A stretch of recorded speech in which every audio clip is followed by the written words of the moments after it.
Lífrænt eldsneyti er eldsneyti sem er búið til af lífverum. Þetta getur verið eins og til dæmis etanól eða metan sem er þá búið til af gerlum eða sveppum sem eru þá að éta eitthvað eins og til dæmis einhvern úrgang og við það verður til etanól eða metan sem er hægt að nota og brenna sem eldsneyti á til dæmis bíla eða til þess að búa til rafmagn. Á Íslandi og hérna á höfuðborgarsvæðinu eru ruslahaugar upp í Álfsnesi þar sem að rusl er urðað og settur jarðvegur yfir og síðan er metangasinu sem myndast við þegar þetta ruslið rotnar, því er dælt á tanka sem er hægt að nota á metan bíla.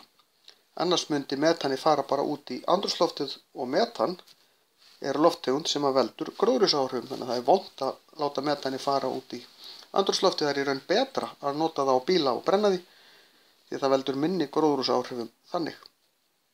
Annað dæmi lífrænt eldsneyti er til dæmis lífdísill.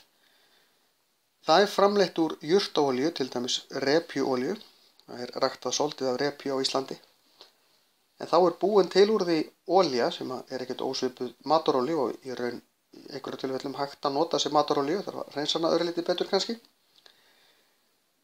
En þarna er olía sem er hægt að nota á ákveðnar vélar líka eða til þess að búa til rafmagn. Þannig að lífrænt eldsneyti er bara hvað eldsneyti sem við getum notað til þess að knýja ökutæki eða búa til rafmagn eða eitthvað álíka sem eru búið til af lífverum.